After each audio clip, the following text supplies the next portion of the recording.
โตจะยุติธาอวตาทินังกายกรรมังจากรรมังบัพพินังบัตาพินังเจ้าภาพเจ้าสถานยอดโซฟาเนาะกระแมนทางครอบครัวประตูมาใส่โมสีกากวานาลจุลาดาลีและเมออกพุทธันเนาะสถายอดโซฟาที่2และสาธุพร้อมกันดังๆสาธุสาธุสาธุอนุโมทามิถือว่าเป็นบุญเป็นบารมียอดแรกแทกหมานยอดค่ำยอดคุณโดยนำผ้าโดยการนำพักรัฐท่านธนาคารเสริมไส้กรมศิษย์กรรมการกรมการเมืองศูนย์กลางพักพ่องนายกรัฐมนตรีพร้อมด้วยการนำขั้นแขวงขั้นเมืองขั้นบ้านของเฮาได้เป็นยอดปฐมฤกษ์ยอดบารมีให้แก่ออกตุนยมทั้งหมดเนาะตอนนี้ต่อไปนี่เพิ่นพักสันเพลงก่อนเพิ่นว่าพักสันเพลงก่อนก็ยังมีหลายรอบอยู่เลยเนาะนี่มันเลย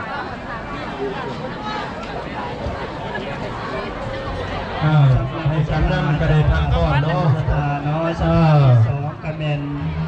ครอบครัวพงตูพงมาใส่โคสินเป็นดู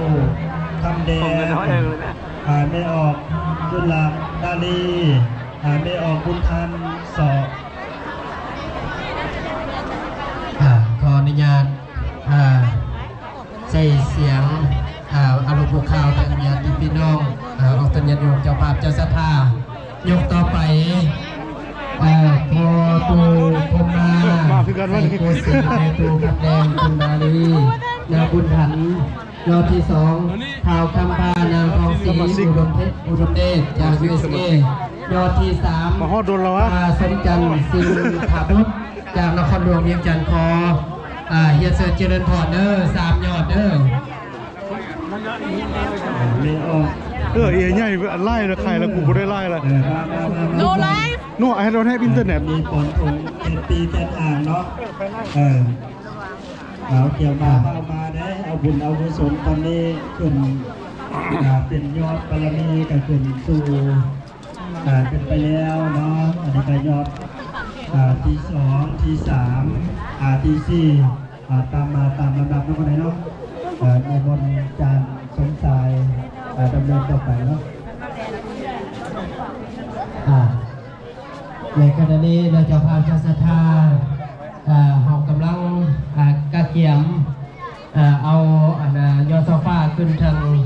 พระดาซิมาสุดที่2มี3ยอดนั้นเฮียเซอร์เจริญพรเด้อตอนยันโยมมาปอนใส่ถง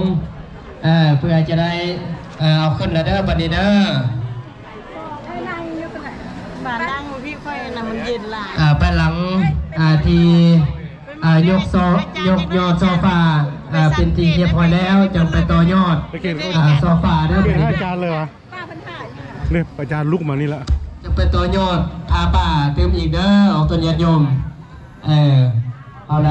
มาสร้างนำกระทำบุญรวมนำเจ้าภาพเจ้าศรัทธาแล้วต่อยอดพาป่าอีกเพื่อหนึ่งออกตัวญาติโยมผู้ใดมีความพร้อมเนาะตะเกียมสำเร็จแล้วบ่คือสิเมื่อแล้วเนาะนิมนต์พระภิกษุสงฆ์เขาไปสู่ที่นั่นตัวสยานโนโมติยาโมเลสากายานังพโนเอวังตวังวิสยโยโหหิสยโสสยมังคาเลอภาลาสิตาภลังเกปะดาวิโภคาเลอภิเสกกาภะพุทธานังนาคาปะโตตันติสุดาตังสุมังคลังสุปาปะทังสุจิตังสุขโนสุยตังรมจาริสุปาดาจินังกายกรรมังวาจากรรมังปะทัง ปะทาคินังมโนกัมมังปะเนติเตปะทาคินังกินานิกาตวานาลพันตาเทปะทาคิเนสาธุต่อไปครอบครัวศรัทธาของทานสังทองนางแกนจันทปัญญานุวงศ์จาก USA ครอบครัวทานปลาแสงเดือนนาคสวรรค์จากนครหลวงเวียงจันทร์ทานบุญตาได้ออกคำปั้นเพลงสีซุกจาก USA ขอเฮียเซิร์นเจริญพรได้นำเอายอดโซฟาขึ้นสู่พระราชพิธีเนาะเพื่อจะได้ยกขึ้นมาประกอบเลยเด้อพอได้เอาไม้ได้หนอได้การเกียมเจ้าภาพเจ้าศรัทธาในขณะนี้เนาะเจ้าภาพเจ้าศรัทธามีทานสังทองนางแกนปัญญานุวงศ์จาก USA ทานปลาแสงเดือนนาคสวรรค์นาคสวัสดิ์จากนครหลวงเวียงจันทร์การบุญตาได้ออกคำปั้นเพลงสีซุกขอเรียกเชิญเจริญพร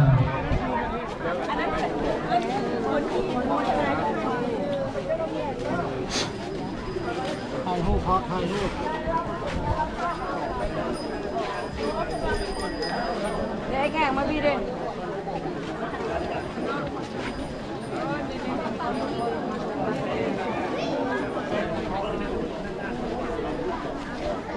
แต่พนักงานใช่ไหมมันเป็นอะไร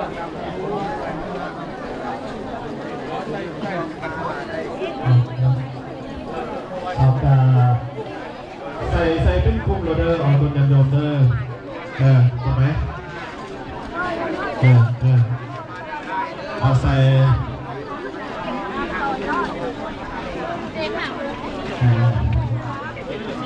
เอาใส่ที่ต้องออกครับเจอเอาลงไปแล้วการสอนนี่อีหานี่อีหาลำดับเอาที่การรอที่เป็นคู่ที่สองเอาต่อไปต่อไปตัวเป็นทางเพื่อที่อาจารย์ที่3เนาะลงไปแล้วเดือนที่1เนาะเดือนที่2ต่อไปเดือนที่3เอาพอดบัวบานหรือเปล่าคือบัวเห็นว่าอยู่นี่เอาตัวในโลกบอลใส่ของบอลใส่แล้วลูกนี่เป็นฟังนี่เป็นฟังหน้า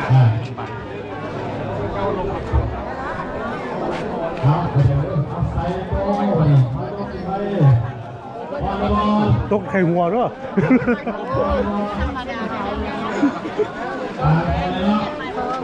ใส่ตามมือด้วย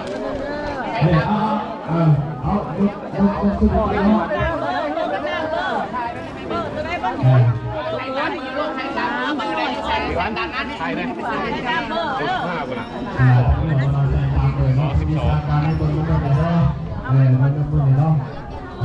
พอออกสังทองนางแกนปัญญาวงศ์ USA ทางหนาลงหลังปัญญาวงศ์เอาขับประจำดีไม่ได้อีกไม่นะไม่ออกทำไมUSA ขับประจำดีเขาอีกมาพอโอ้โหทำไงครับผมเนาะเขาอุดเอาในวง USA ขับประจำดีชุดหน้าเลยว่าจะแบบเส้นทางแบบชุดไทยสุดแล้วมีไทยบอลไทยครบใส่เลยไอ้ป้อนใส่มีทุนไอ้ป้อนใส่เบิร์ดป้อนแล้วในทางเหมือนซีบานไทยวันเดอร์เป็นยอดชุดไทยจุดมาเดย์ปฏิบัติตามคำบอกอาจารย์อะไรไหนแดงกินแดงทาแดงใส่แดงไทยยอดชุดไทยอ่านมืดเลยจริงว่าอ่านมืดเลยสาธุดังเกินเป็นเสียงมาดีเด้อยกนอกเข้ามาแล้วแต่ขอเป็นเสียงระนาดกันมาแดงมาจะออกไปวันไทยทั้งไปนักขันที่นักการเล่นบอลต่อมา มีเท่าไหร่ยกใส่ไม่ออกไปหน่อยไปไงไปหน่อยไปไงไปซาออกมาซาไหนซาทำเลยว่าเดินในซา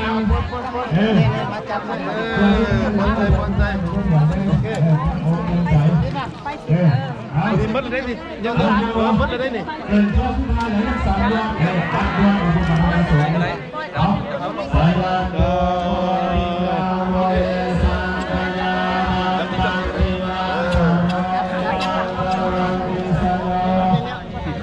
โกสัญญาบังคาเรอภาราสิตาภารังเกสิเสนานาวิโบคาเรอภิสิเกสัพพะกุณานังปัตโตธรรมโมนาติสุนังคัสคาลังสุปะกะตังโสดินังสุขโนสุขปโตจาโอมัจจาริสุปนาคินังกายกรรมังวาจากรรมังปะทากินังปะทากิ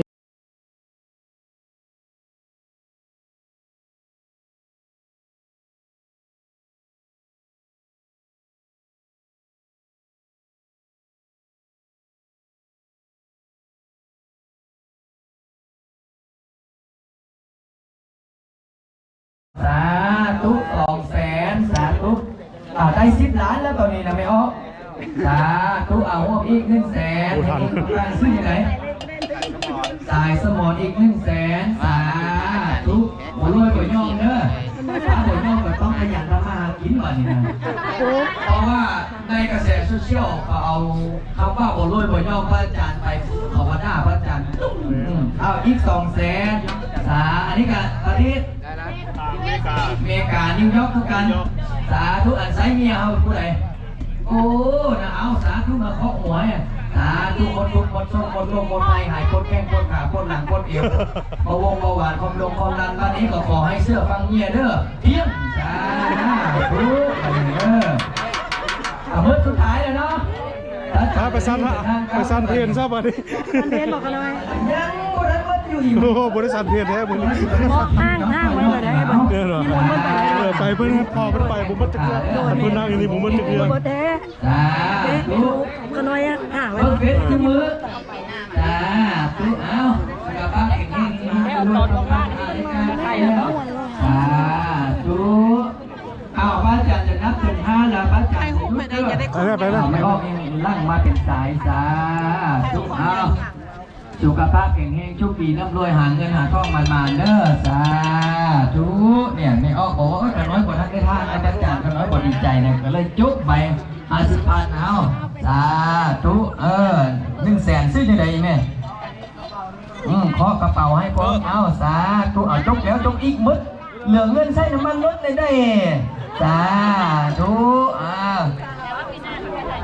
นะ โอ้โยกับโบร้อนละ สาธุเอาใส่ละโอเคสาธุเอาหมดแล้วเนาะสุดท้ายแล้วเนาะยังอีกบ้านนึงอีกโอ้ยคนเดียวสิบได้ไปสันเพียนย้อนอย่าขายที่วังเวียงเดี๋ยวไปหาต้น จะขายที่บางที สา หาผู้ซื้อโอ้ ปังเด้อขายได้ไหนโอ้ขาย9 ล้านบาทคนน่ะสาธุเอาอีกปังอันนี้ชื่ออะไรฮะโน้ตใส่อีกต่อยอดอีก50 ปังกีบสาธุไม่ออกบุญทลายอีกบ้านปูเปล่าอีก100,000อันนี้ไม่ออกนี่แหละชื่ออะไรสีโพอีกนะอีก60,000สาหายคนหายเจ็บแข้งเจ็บขาเด้อสาธุอันนี้ กระเป๋าเพิ่นถามนะ พระอาจารย์จะพอได้มัดแขนเพราะว่ามัดเกี่ยวมันสีเงาสาธุมอบให้แล้วเรียบร้อยปัจจัยนี่มอบถวายให้วัดให้หมดเลยเด้อ10 กว่าล้านเฮาสิได้เดินทางแล้วมาดิไม่ใช่บริษัทรถเกียรติ เดือน โอเค ไปถวายเลยถวายจะท่านไอ้ต่อยอดอีกสุดท้ายสุดแล้วเนาะไปเนาะสาธุหายปนแข้งปนขาหาเงินมันเด้อสาธุอันนี้เฮียได้เก่งนะถ่ายให้เลยนะถ่ายแต่หมู่ตัวเองไม่ได้ถ่าย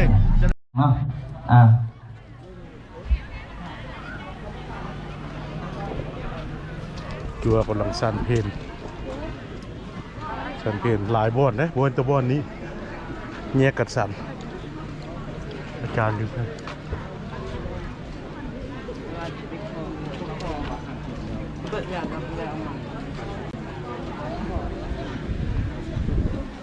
สันเร็วละไอ้จัว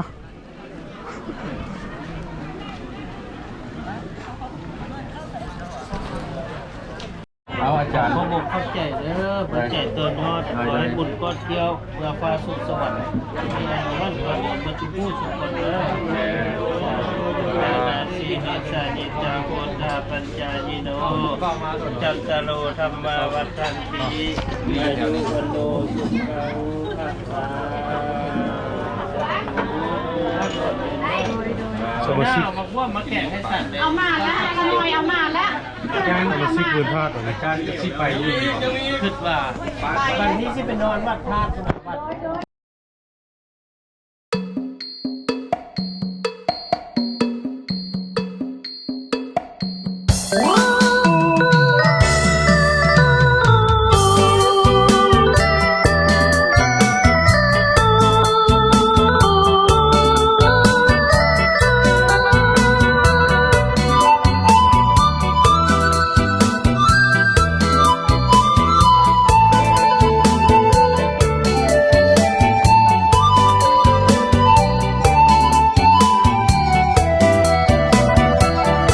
เวิร์นธาตุแห่งนี้เป็นแดนเก่าแก่ เป็นถิ่นสวยงามจริงแท้นับตั้งแต่ปฐมบูหารเป็นหนึ่งในแดนแผ่นดินถิ่นบ่